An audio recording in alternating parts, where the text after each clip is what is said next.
They sold all Arapaho girls at auction. Only one was left, until a silent rancher offered his name. His sun was just beginning to rise over the small, dusty town, casting long golden shadows across the streets. It was a quiet morning, but the calm would not last. Today, the townspeople were gathering for an event that had become a dark tradition, one that no one liked to talk about openly. The auction. A wooden platform had been built in the center of town. People gathered around, some leaning on carts, some sitting on the steps of nearby buildings. The air was heavy with dust and tension. At first, there was the usual chatter about the weather, the crops, and the prices of horses and cattle, but underneath it all, everyone knew why they were really there. Today, young Arapaho girls would be sold, treated not as human beings with hearts and dreams, but as property. Among the crowd, a little girl stood out, not because she was the loudest or the most defiant, but because she was the only one left. Her name was Waya, which meant wolf in her language. She was quiet, her brown eyes wide with fear, and yet there was something about her that made people pause. Perhaps it was the way she held her head high, even though her small hands trembled. Or perhaps it was the look in her eyes, a mixture of terror, sorrow, and a strange, unyielding courage. The auctioneer climbed onto the platform, his voice booming over the crowd. "Next up!" One young girl. Only one left. "Who will offer for her?" The crowd was uneasy. Some looked down at their boots, avoiding eye contact. Some whispered to each other, shaking their heads. No one stepped forward. Everyone knew the grim truth. Once sold, the girl would be taken far from her family, far from her people, into a life she did not choose. Waya stood on the platform, her small body stiff, her heart pounding. She tried not to cry, tried not to show how frightened she was. She clutched a small, worn piece of cloth that had belonged to her mother, holding it to her chest as if it were a shield. Every face in the crowd seemed strange and threatening to her. She did not know who to trust. The auctioneer's voice cut through the tension again. "Do I have a name? Anyone willing to claim her?" A hush fell over the crowd. Some people shuffled uncomfortably, others muttered excuses. "I'm not ready," one man said. "Too risky," another whispered. Some looked around as if expecting someone braver to step forward first. But no one did. Waya's eyes scanned the crowd. She searched for a friendly face. Someone who might help her. Someone who might see her not as property, but as a person. Her gaze fell on a figure at the edge of the crowd, a man standing silently apart from everyone else. He was tall, with broad shoulders and strong hands, dressed simply in the clothes of a rancher. There was something calm, steady, and patient about him. Something that made her heart beat a little slower. Just a little. The auctioneer raised his gavel. "Going once, going twice?" Waya felt panic rise in her chest. She had seen other girls taken before her. Some cried and struggled, but it did no good. Others went quietly, resigned to the fate that had been forced upon them. She wanted to scream, but her voice caught in her throat. She wanted to run, but she was trapped on the platform, all eyes on her. The man at the edge of the crowd did not move. He did not shout or argue. He just watched, his expression unreadable, as if he were waiting for the right moment to act. There was a stillness about him, a silent strength that seemed to fill the space around him. Waya did not know who he was, but she felt a strange flicker of hope. The auctioneer looked around, frustrated. "Well, it seems we have no bidders." Going. He paused, then slammed the gavel down. "Gone. She is gone." A collective murmur of approval and relief went through the crowd, but Waya froze. Her heart sank. She knew the words meant she would be taken no matter what. Her hands clenched the cloth even tighter, tears threatening to spill. She felt a deep, aching fear, as if the world itself had turned against her. But then something unexpected happened. From the edge of the crowd, the silent rancher stepped forward. His boots kicked up dust as he approached the platform. The chatter in the crowd stopped abruptly. People turned to look at him, startled by his sudden movement. He did not speak loudly. He did not demand or shout. He simply said in a clear, steady voice, "I will offer my name." The auctioneer blinked, surprised. "Your name?" he said. "Are you certain?" The rancher nodded.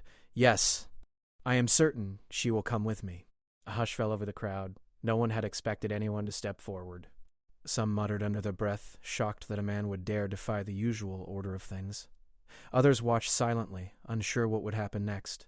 Waya's heart leapt. She could not believe it. Someone had finally chosen her. Someone had finally acted. The auctioneer raised his eyebrows, but he complied. "Very well," he said, his voice tight. "She is yours. Take her."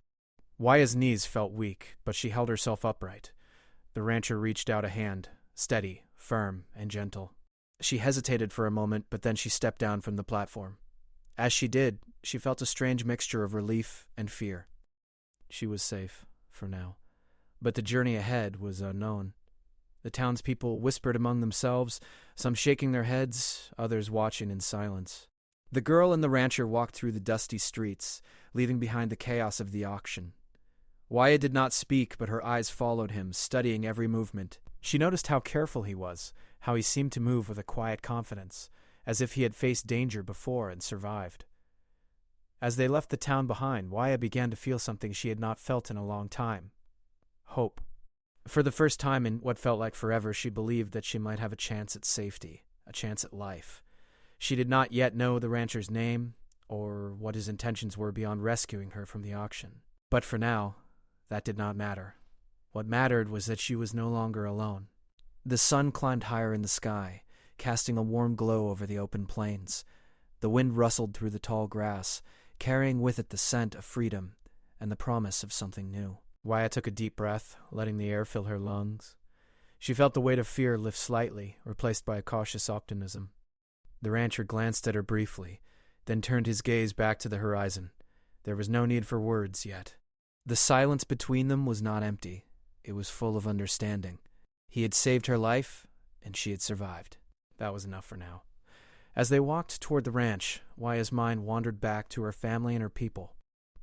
She missed them deeply, and she knew she would never forget them. But she also knew that she had been given a second chance, and she was determined to make the most of it. The journey was just beginning.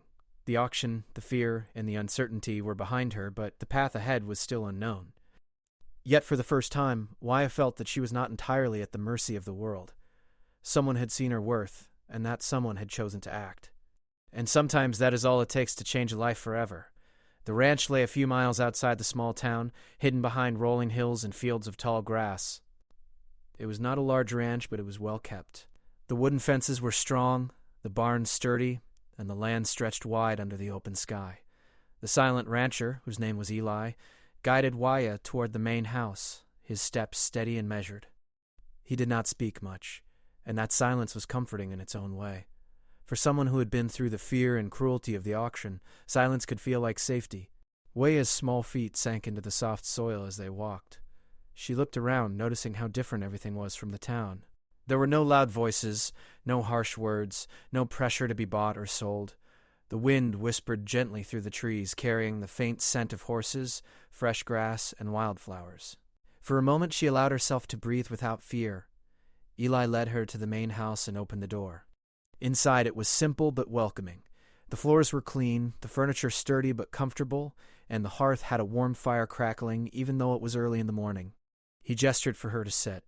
Wyatt hesitated, unsure what to do, but she obeyed. The rancher did not rush her. He simply sat across from her, his eyes calm and patient. "You're safe here," he said softly, his voice low but steady. "No one will hurt you." Wyatt looked down at her hands, gripping the worn cloth she had carried from the auction. She wanted to believe him, but the fear inside her did not disappear instantly.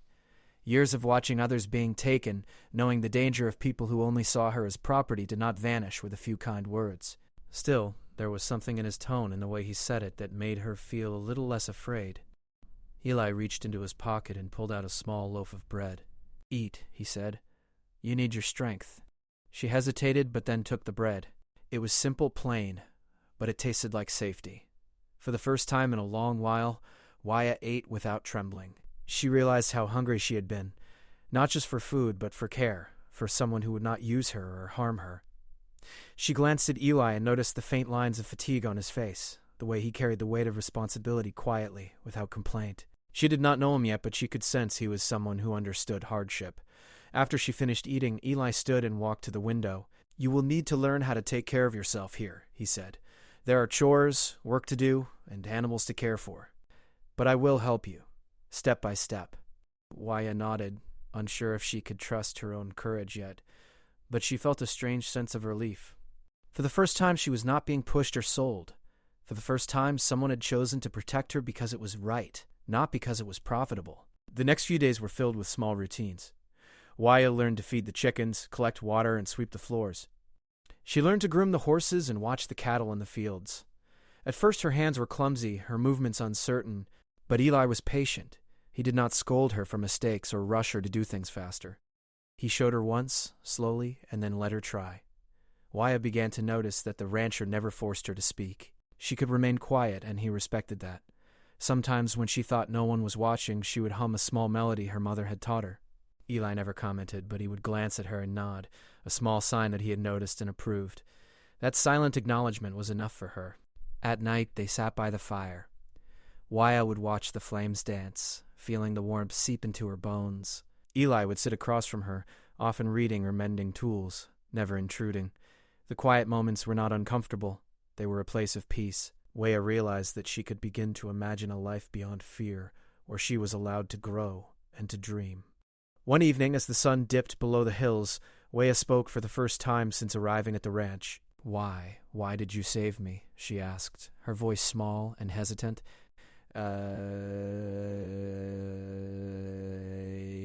Eli looked up from his work, meeting her eyes. "Because it was the right thing to do," he said simply. "No one should be treated that way, no one." She nodded, not fully understanding, but feeling the weight of his words. There was honesty in them, a kind of truth she had not heard in a long time. Most people had either ignored her or treated her with fear and cruelty. Eli treated her with respect. That respect was strange and new, but it made her heart feel lighter. Days turned into weeks. Waya began to grow stronger, not just physically from the work on the ranch, but in spirit as well. She learned how to ride the horses, how to care for the cattle, and how to move confidently across the fields. With each task she completed, she felt a quiet pride. She was not just surviving, she was learning to live. Eli began to share small stories of the ranch, of his life, and of the challenges he had faced.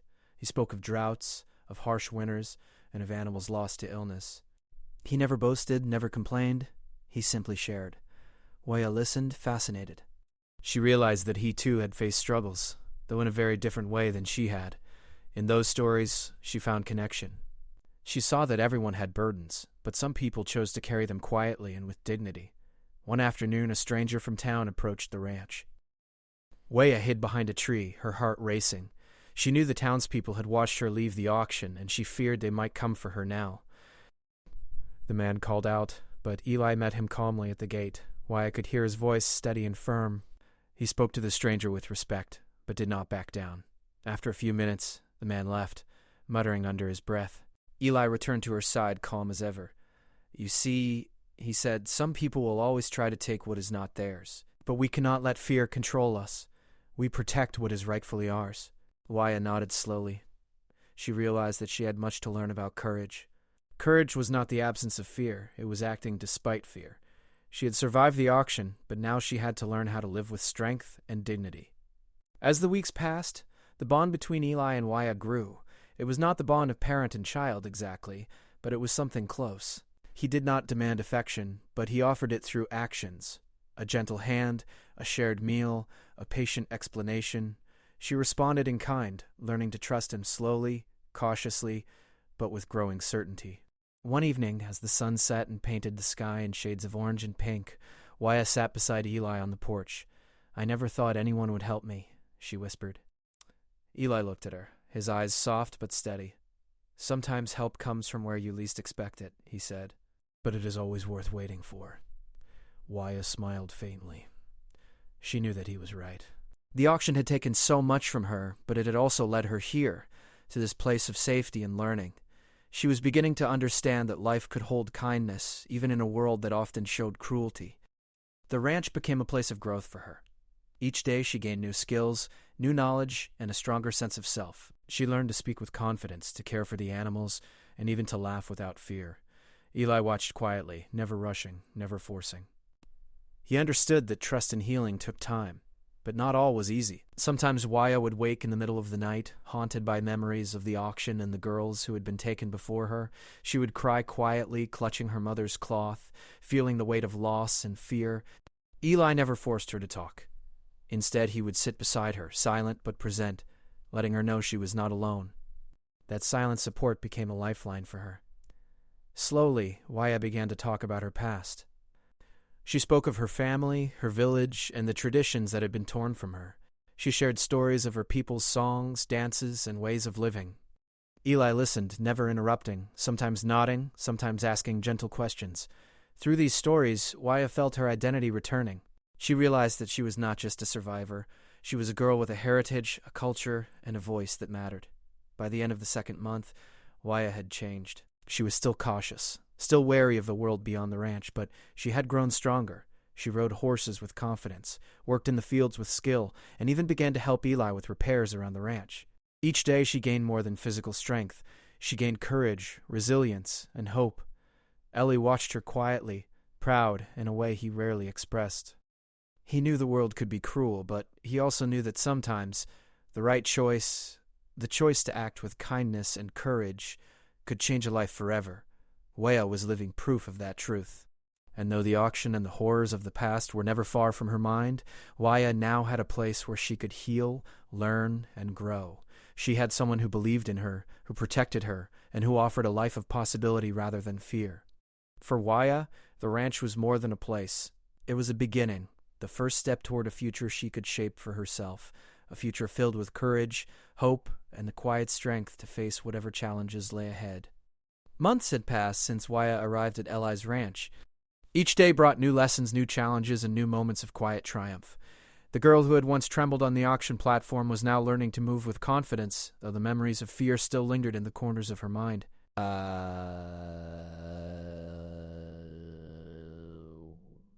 She had begun to understand that life could be both gentle and demanding, full of responsibilities yet also filled with small joys.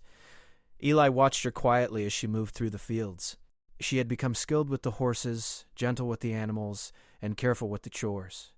He never demanded more than she could handle, but he pushed her gently, knowing that learning to be strong was part of surviving in the world. He respected her pace and allowed her the space to grow. In return, Waya respected him deeply, not just as her protector, but as a mentor and a silent guide. One morning, as the sun painted the sky in shades of orange and pink, Eli handed Waya a brush. "It's time to learn to care for the horses on your own," he said. His voice was calm, steady, but it carried a weight of trust. He believed in her, and she felt that belief settle in her chest like a warm light. Waya's hands were careful as she approached the horse. She remembered the lessons Eli had taught her, how to speak softly, how to move slowly, how to let the animal feel safe. The horse, a large brown mare with gentle eyes, responded to her calm energy. Waya felt a quiet pride as she groomed it, realizing that she was capable of care and patience. It was more than just brushing hair. It was a connection, a moment of trust between her and another living being. Eli observed silently, as he often did. He knew the importance of letting her learn through experience. When she finished, she looked up at him with a small smile, a spark of confidence shining in her eyes. "I did it," she said softly. Eli nodded, his face serious but proud. "Yes, you did. And tomorrow, we'll learn more, step by step." Despite the routine, not every day was easy. Sometimes Waya would wake in the night, haunted by memories of the auction, of the girls who had been sold before her, of the fear that had gripped her heart. She would cry quietly, clutching her mother's cloth for comfort. Eli never intruded, but he would quietly sit nearby, a steady presence that reminded her she was not alone. His silence was not cold. It was a promise of safety, a shield against the world's cruelty. One evening, Waya asked him a question she had been holding back for weeks. "Will they ever come for me?" she whispered, her voice trembling. Ellie looked at her, his eyes calm and steady. "Some people may always try to take what is not theirs," he said, "but we protect what is right. And here you are protected. You are safe." The words brought a small relief, but Waya knew she had to trust herself as well. Safety was not just about being somewhere protected. It was about learning courage, strength, and awareness. She had learned from Eli that strength was quiet, steady, and patient. It was not about shouting or fighting all the time. Sometimes it was about standing firm, even in fear. Weeks turned into months, and Waya's confidence grew. She learned to ride the horses across the open fields, to herd the cattle, to mend fences, and even to cook simple meals. Each task was a small victory, a step toward independence. She began to understand that the world outside the auction platform was not all cruelty. There was kindness, there was patience, and there was the chance to grow. One day, as she helped Eli repair a broken fence, she noticed the distant outline of people approaching the ranch. Her heart skipped a beat. Her first thought was fear. Had someone from the town followed her? Were they coming to take her away? She froze, unsure of what to do. Eli noticed her hesitation and placed a gentle hand on her shoulder. "Stay calm," he said. "We'll see who they are first." The visitors turned out to be a group of townspeople, not hostile but curious. They had heard rumors about the girl who had been saved from the auction. They approached cautiously, unsure how Eli would respond. Weah remained behind him, feeling the tension but also the protection he offered. Eli spoke to them calmly but firmly, explaining that Weah was safe and that she would not be harmed. The townspeople were surprised by his confidence, by the quiet authority he carried. Slowly, they nodded and left, murmuring to each other. Weah realized that courage could be quiet but powerful. Eli's calm strength had protected her without violence, without anger, only with determination and patience. Over time, Weah began to open up more. She shared stories of her people, of the Arapaho traditions she had loved, and of her family. She spoke of the songs her mother used to sing, the dances, the stories of bravery and kindness. Eli listened carefully, sometimes asking gentle questions, always showing respect for her culture. Through these conversations, Weah felt her identity returning. She realized she was not just a survivor of the auction. She was a girl with a heritage, a culture, and a voice. She began to sing softly, humming the melodies her mother had taught her. At first it was quiet and tentative, but as days passed, her voice grew stronger. The songs became a bridge between her past and her present, a way to honor her family while building a new life. Eli, too, began to share small stories of his life. He spoke of hard winters, droughts, and the loss of animals he had cared for deeply. He spoke not to boast, but to teach, to show that everyone faced challenges and that resilience was built through patience, hard work, and quiet determination. Weah listened with fascination, learning not only about ranch life, but about the human spirit and the power of steadfastness. One afternoon, while Weah was riding a horse across the fields, a sudden storm approached. The sky darkened and the wind whipped across the plains. Weah's first instinct was fear. Memories of the auction and her past dangers surfaced, but Eli's calm presence reminded her of what she had learned. He called to her from the barn, his voice steady. "Stay with the horse. Keep calm. We'll get through this together." Weah took a deep breath and remembered the lessons she had learned. She held the reins firmly, spoke softly to the horse, and moved carefully toward shelter. The storm raged, but she felt a strange strength inside her. She had survived fear before, and now she could face it with purpose and control. When she finally reached the barn, soaked and exhausted, Eli was waiting with a dry blanket and a proud, quiet smile. "You handled that well," he said. "I am proud of you." Weah smiled faintly, realizing that pride was a new feeling for her. She had learned that courage was not about the absence of fear, but about facing fear and acting with care and thought. She had learned that she was capable of more than she had ever imagined. As the months continued, Weah became more than a girl who had survived an auction. She became a part of the ranch, a trusted helper, and a young person who carried herself with dignity and confidence. The bond between her and Eli deepened, built on trust, patience, and shared experience. It was not a bond that required constant words. It was understood in glances, in gestures, and in silent support.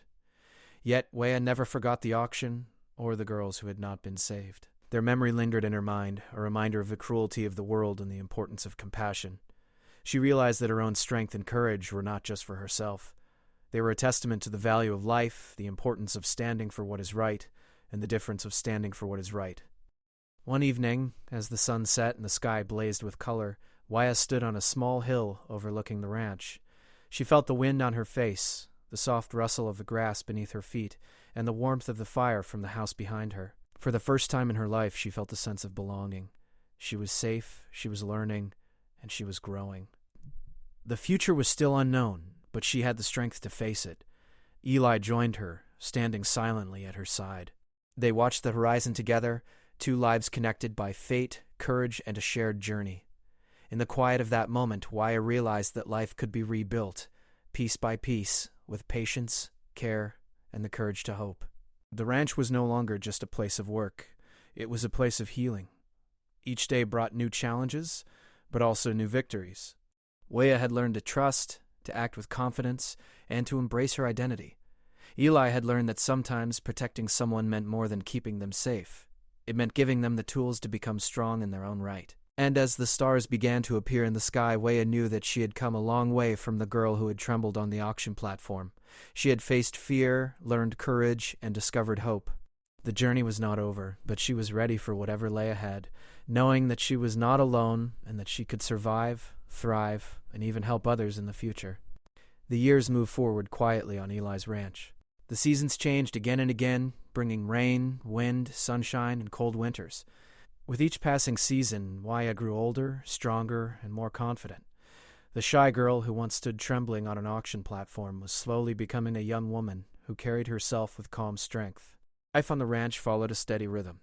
Mornings started early with the soft light of sunrise stretching across the fields.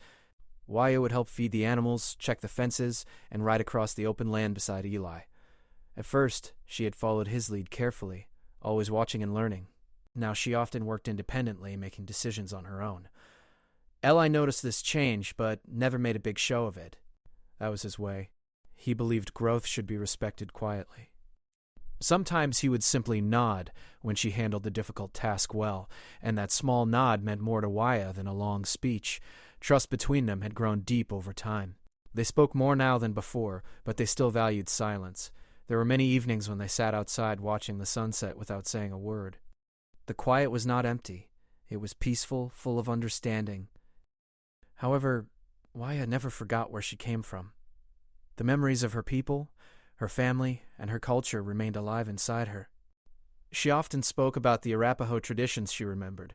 She shared songs, stories, and small customs she had learned as a child. Eli always listened with respect. Gradually, something new began to form inside Waya, a sense of purpose. She did not want her story to be only about survival. She wanted it to be about meaning. She wanted to make sure that what happened to her and the other girls would not simply be forgotten. One afternoon, while they repaired a fence, she spoke carefully. "Eli," she said, "do you ever think about helping others the way you helped me?" He paused, leaning on the wooden post. "I think about it often," he replied. "But help must be given wisely. It takes patience, courage, and sometimes sacrifice." Waya nodded. She understood that now. Courage was not loud. It was steady and thoughtful. From that day forward, she started small. When travelers passed through the area, she offered water or food when possible. If someone looked lost, she gave directions kindly. These acts were simple, but they mattered. Each kind action reminded her that compassion could exist even in difficult times. Word slowly spread about the ranch. People began to say it was a place where kindness lived. Some came simply to talk. Some came to trade. Some came because they had heard that the rancher and the Arapaho girl treated everyone with fairness. Not everyone approved, of course. Some townspeople still held old fears or misunderstandings. But over time, even many of them softened. They saw Waya working hard, respecting her roots and helping others without anger or bitterness. Her quiet dignity changed opinions more effectively than arguments ever could. One day, a young girl arrived with her family passing through the region. The child looked nervous and unsure, much like Waya once had. Waya knelt beside her, spoke gently, and showed her how to pet one of the calm horses. The little girl smiled for the first time since arriving. Eli watched from a distance, and he saw something important. Waya was no longer only someone who had been rescued. She had become someone who could offer comfort to others. That realization filled him with quiet pride. As years passed, Waya began organizing small gatherings on the ranch. Nothing formal, just simple evenings where people could share food, music, and stories. She introduced some Arapaho songs and traditions, explaining their meaning in simple ways. These gatherings slowly built understanding between people who had once stayed apart. Laughter replaced suspicion. Curiosity replaced fear. It was not perfect, but it was progress. Eli supported her fully. He helped prepare the ranch, welcomed visitors, and ensured everyone felt safe. Though he remained a quiet man, his actions spoke clearly. Waya also began teaching practical skills to younger visitors: how to care for animals, how to respect nature, how to remain calm in difficult situations. She had learned these lessons from Eli, and now she passed them forward. Sometimes, late at night, she still thought about the auction. The memory never disappeared completely, but it no longer filled her with only fear. Now it reminded her of how far she had come and why kindness mattered so deeply. One evening she asked Eli something that had been on her mind. "Do you regret stepping forward that day?" she asked softly. Eli looked toward the horizon before answering. "No," he said, not for a single moment. That choice gave both of us a different life. Waya felt warmth spread through her chest. She realized that rescue had worked both ways. Eli had given her safety, but she had given him connection, purpose, and family.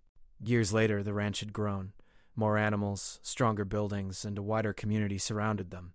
Yet its heart remained the same, a place built on patience, respect, and quiet courage. Travelers sometimes asked about Waya's story. She shared it honestly, but without bitterness. She focused on the lessons rather than the pain.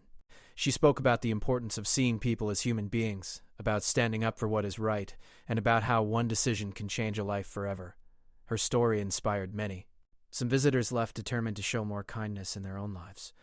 Others simply carried the memory of her strength with them. One afternoon, standing on the same hill where she once reflected on her new life, Waya looked across the land. The wind moved through the grass just as it had years before. The sky stretched wide and open. She realized something important. She no longer felt like someone who had lost everything. She felt like someone who had built something meaningful. Eli joined her quietly, as he often did. "You've done well," he said simply. She smiled. "We did well." Their journey had never been about one person saving another. It had been about shared growth, mutual respect, and the courage to move forward despite fear. As the sun began to set, painting the sky in warm colors, Waya felt deep gratitude. Gratitude for survival. Gratitude for kindness. Gratitude for the chance to create a life filled with dignity and purpose. Does proof that compassion could change the course of lives. The girl who once stood alone had found belonging. The silent rancher who once kept to himself had built a quiet legacy of care. And though the world beyond the hills remained complex and sometimes uncertain, Waya no longer feared it the same way. She understood now that courage grows slowly, kindness spreads quietly, and hope often begins with a single brave choice. As evening settled and the first stars appeared, Waya and Eli walked back toward the house together. Their steps were steady, their hearts calm. The past had shaped them, but it no longer controlled them. Ahead lay more seasons, more challenges, and more opportunities to help others. And this time, they would face it all not with fear, but with quiet strength, respect for life, and the unshakable belief that even one act of compassion can echo for years to come.